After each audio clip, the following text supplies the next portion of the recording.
Привет! Мы опять в Ванкувере. Но в этом видео вы не увидите ни океана, ни гор, а идея этого видео проста.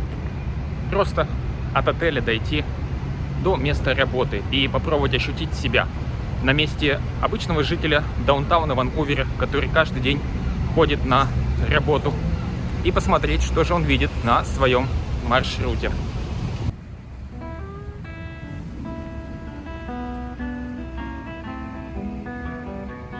А после прогулки я открою главный секрет Ванкувера, который я сам обнаружил только после многочисленных поездок сюда. Ну а кому лень смотреть на прогулки по замечательным улицам Ванкувера, перематывайте на указанное время.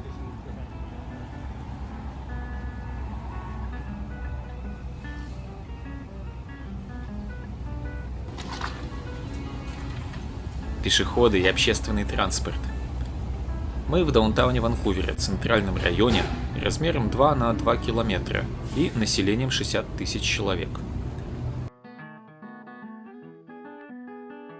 И когда говорят Ванкувер, то, скорее всего, имеют в виду этот район. Идем до ближайшей станции метро.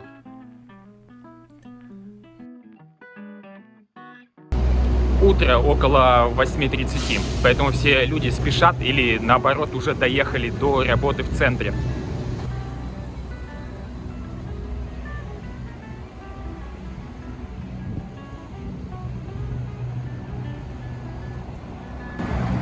Моя любовь — троллейбусы. Троллейбусы — это классно, если немножко отвлечься от проводов.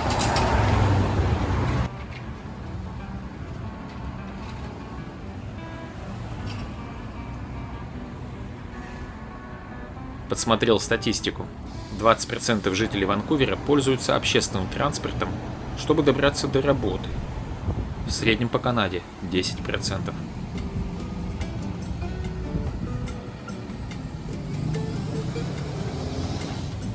Так, лапшичная с утра еще не работает. Кафешки закрыты, а это вообще заколочены ставни.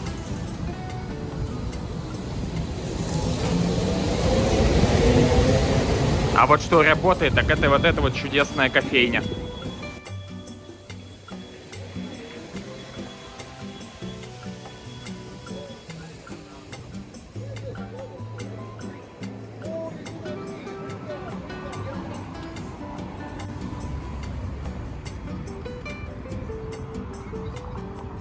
Вон там в конце видна башенка. Эта башня расположена недалеко от порта. Вот вид на нее со стороны Convention Center. А в другую сторону с этого места виден мост через Falls Creek. Я же говорил, центральный район Ванкувера невелик, просматривается из конца в конец.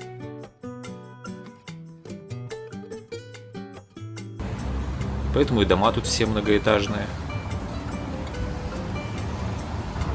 А мы перешли дорогу и оказались в парке.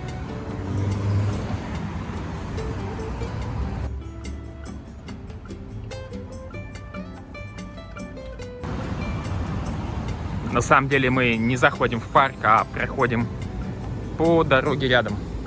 Но приятно видеть, что в самом даунтауне, тем не менее, нашлось место зеленому пятачку.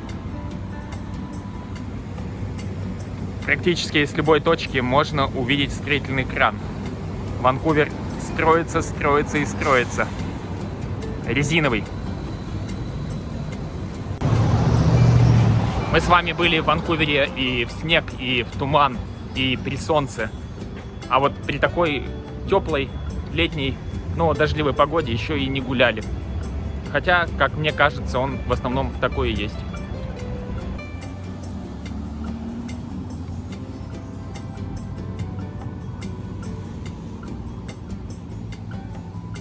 Еще одно кафе по дороге. В общем, каждую минуту будет кафе.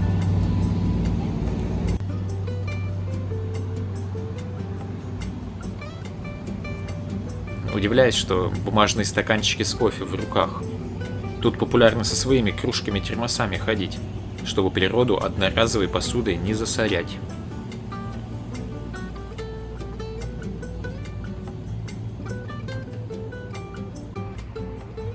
8% ванкуверцев добираются на работу пешком или на велосипеде. Получается, что остается более 70%, кто ездит на работу на машине. Честно говоря, что-то не вижу обилия машин на дорогах в центре. Наверное, потому что парковка тут дорогая, и машины бросают где-нибудь в сторонке. Для владельца Porsche парковка пока еще доступна. Барбершоп. И там кого-то стригут.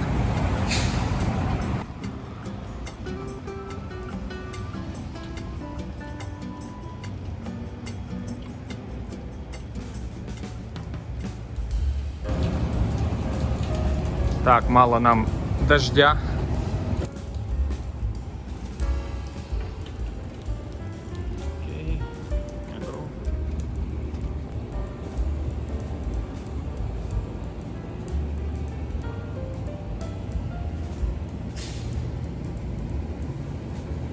А здесь остановка. Люди ждут.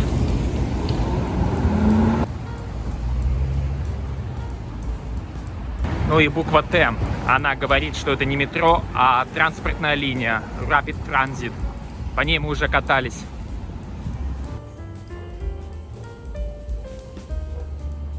Эскалаторы только вверх. Вниз приходится топать ножками.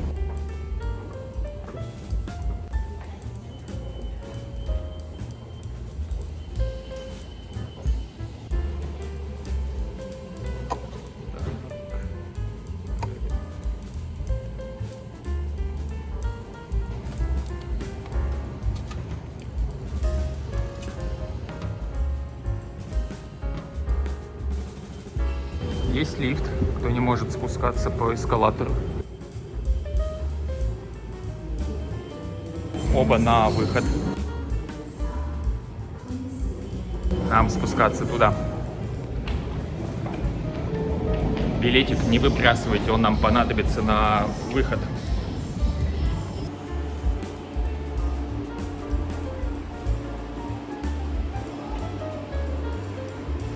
О! Здесь туннель еще круглый. Если отъехать от центра Ванкувера, то там метро залегает неглубоко. И туннель метро квадратный, по форме котлована. Как видим, метро полностью автоматическое, машинистов нет.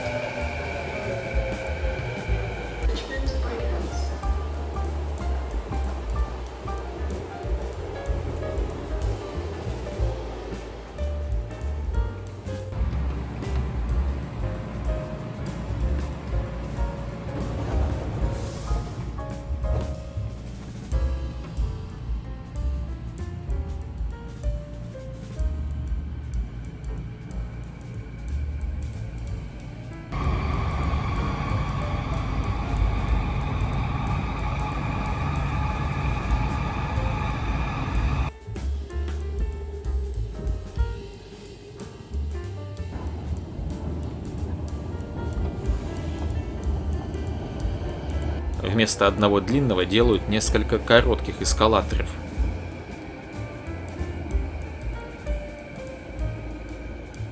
Мы проехали всего 3 остановки. Это самая молодая линия метро. И по ней вы можете добраться из аэропорта в центр Ванкувера. Но будьте бдительны. Из аэропорта надо билет на 2 зоны покупать. За 8,65.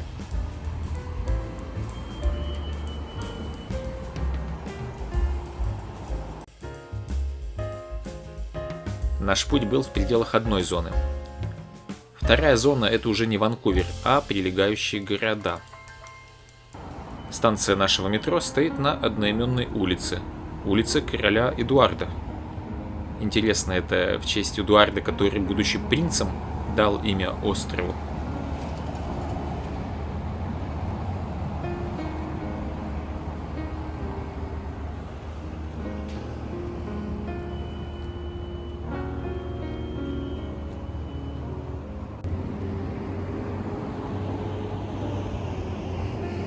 Рюкзак смотрит на меня неодобрительно.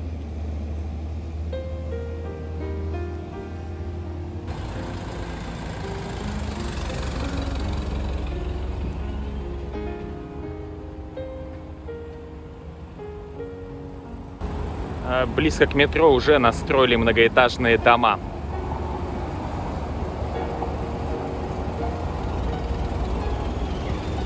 И я думаю, это только начало. Я думаю, в будущем весь район в шаговой доступности будет застроен.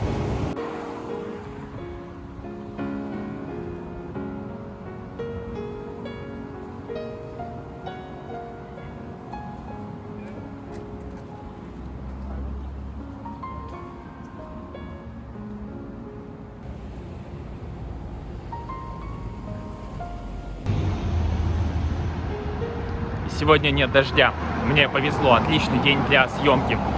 Солнце не мешает, можно снимать в любом направлении, и на голову ничего не валится.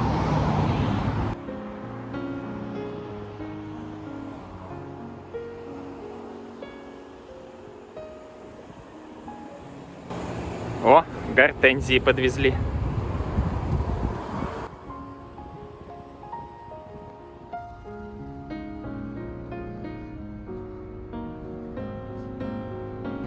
Такие вот избушки выглядят неухоженными. Ждут свой участок к продаже. Каждый день приносит $1000. Каждый день ожидания. И потом скупят и на их месте построят вот что-нибудь такое.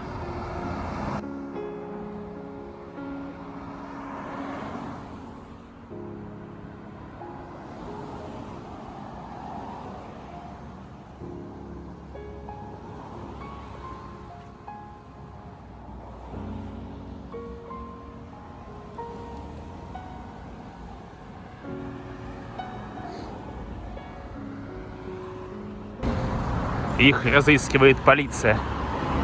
Нет. Эти товарищи своими выразительными, располагающими лицами пытаются привлечь внимание к продаже дома. Типа такого. В кустах. За кустами. И не абы чего, а я даже не знаю. Нет, это не рододендрон.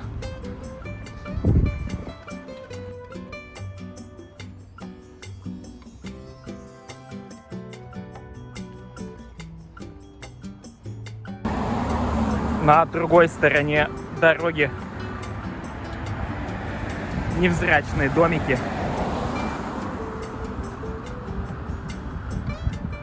Но смею вас уверить, в них тоже живут миллионеры. Если смотреть цены на недвижимость в этом районе.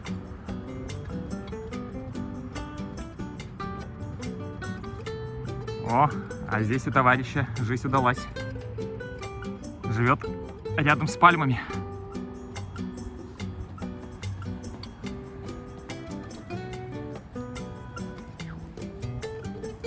Кто там говорил, что в Америке все страдают от ожирения? А вот это гениальная штука.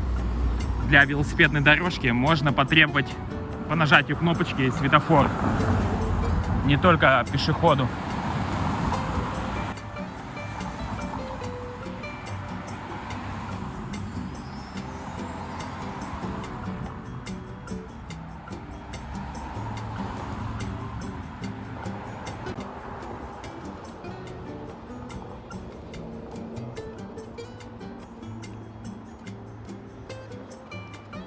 Очень зеленый район. Где-то неподалеку находится Ван Дассен парк. Это очень чудесное место, и я жалею, что не попал туда, в эту поездку. Будете в Ванкувере, весьма рекомендую.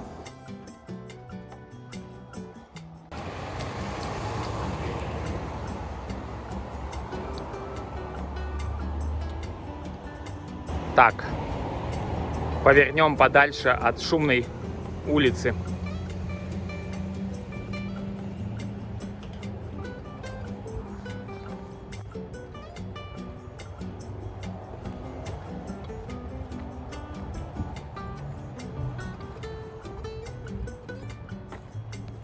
Прикольно, здесь тоже есть так называемая черная улица, задняя улица. Это между домами проезд, где расположены гаражи.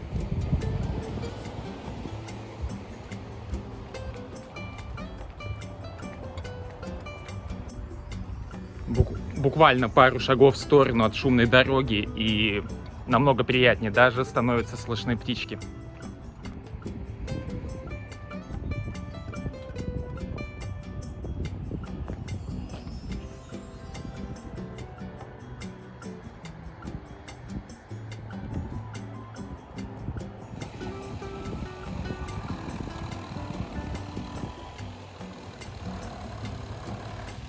Вот, а так выглядит шумная стройка.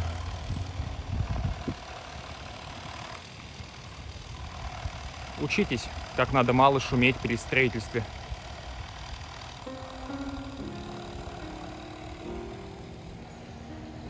Не какими там КАМАЗами и отбойным молотком. О, видите, даже этот звук со стройки уже ушел.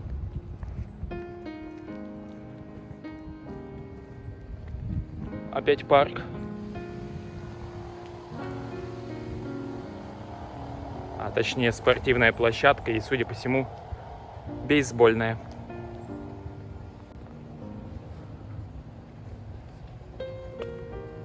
Во, а тот, кто не умывается по утрам, вот так вот зарастет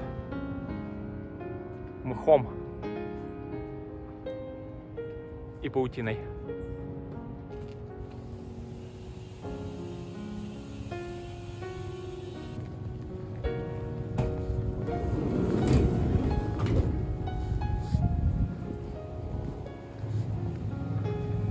Розы цветут, напоминают, что где-то там, на острове Виктория, в Бучартовых садах, ну просто их необычайно, обалденное цветение.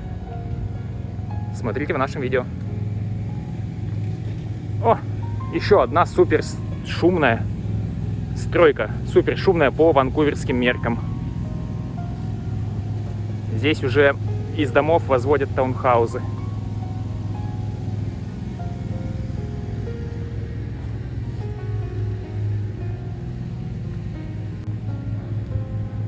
О, стоит помянуть Бучартовы сады, как тут же начали попадаться елки. Вот такие вот. Ряукарии там, или как их. Которые намекают, можно никуда и не ездить в сады. Все попадается на улицах. И цветы, и деревья, и кусты.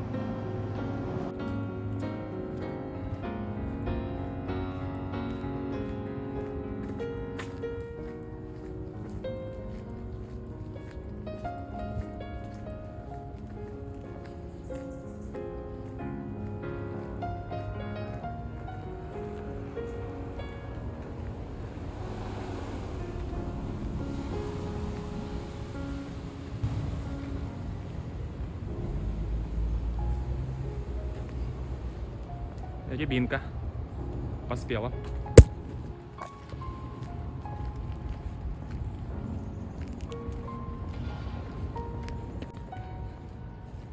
Так, оттуда мы пришли. А шли мы примерно вот сюда.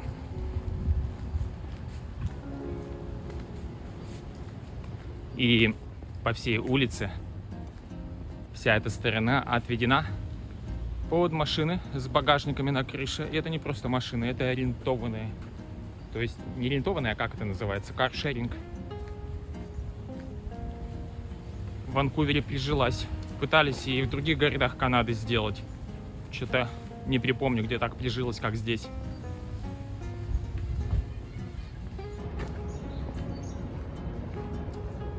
А здесь еще не построили, но уже продают таунхаузы. А так вот.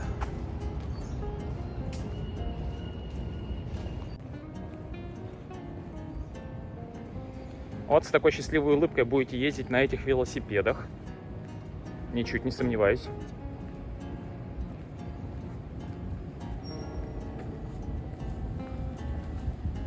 Но мы дошли пешком, поэтому парковка нам не нужна.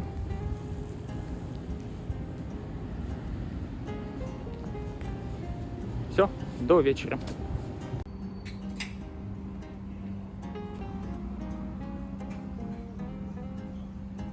Это был августовский вечер. И тогда, в августе, я так и не отважился поведать главный секрет Ванкувера.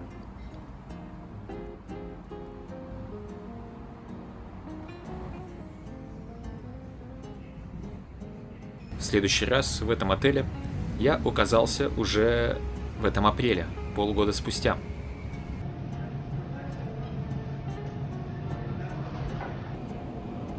Доброе утро.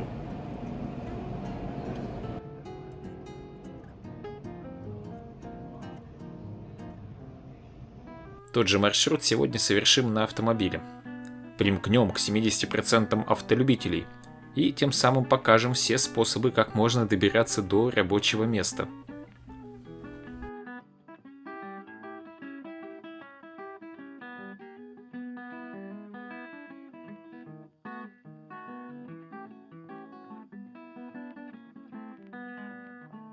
Угадайте, что зимой и летом одним цветом. Здесь, в Ванкувере, это не только елки, но и пальмы.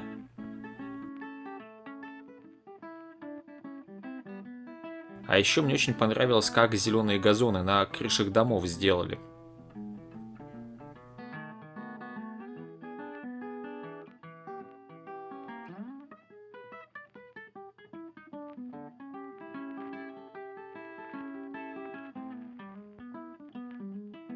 Проезжаем тот самый мост, по которому в тумане шел в прошлом видео. Мало того, что ночь, еще и туман. Ни черта уже в кадре не видно. Пол царства за кружку чая горячего.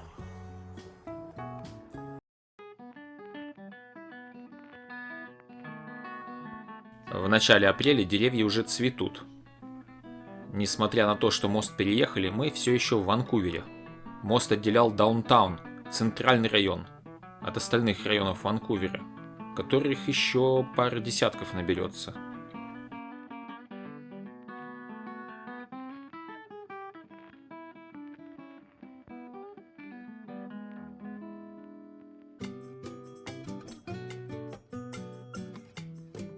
Здесь застройка уже не настолько высотная, хотя от центра минут 10 будет на машине, если ночью без пробок ехать.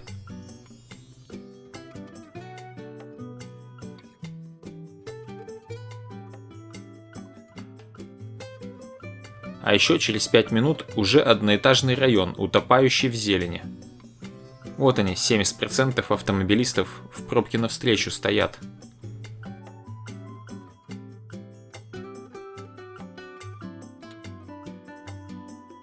Ну а мы доехали потихоньку. На машине не так атмосферно, как пешком, но все равно вид на цветущие деревья хорош. Ну что ж, время поведать главный секрет Ванкувера. Мне кажется, что за мной следят.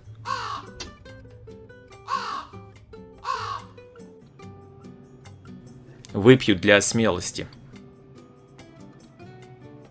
Посмотрю на хоккеистов. Как известно, трус не играет в хоккей. Ну что ж, слушайте. На примере утренней поездки ответственно заявляю, что Ванкувер – это солнечный город. Да-да, вы услышали верно. Солнечный. Давайте взглянем на статистику. Торонто. 2070 солнечных часов в году. Ванкувер. 1940. Для сравнения, Москва. 1720. Санкт-Петербург. 1629. Наверное, треть часов в Питере на июнь приходится. Мурманск. 1307. В Мурманске в июне пасмурно. Так что, скорее всего, вы увидите Ванкувер таким, залитым солнечным светом, в чем я раз за разом убеждаюсь в каждой из своих поездок. Но если спросите местных, как у вас климат, всегда отвечают: знаешь, дожди льют не переставая. Вот только 2 недели подряд лили, а ты приехал и солнышко вышло. А ты уж и развесишь и думаешь, ну надо же, как повезло. Повезло очутиться в таком красивом месте, где все цветет.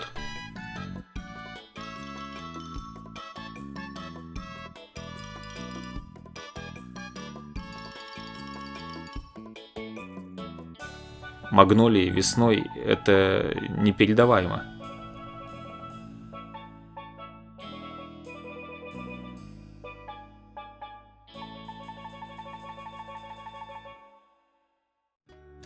Даже в аэропорте цветы и фонтаны.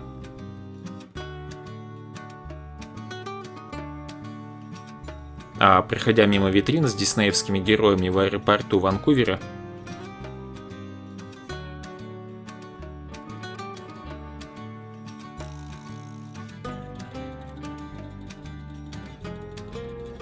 Микки Маус, как мне показалось, подмигнул, как бы спрашивая: ну вот, когда зрителям тайну разболтал, остальным-то что будешь говорить про погоду?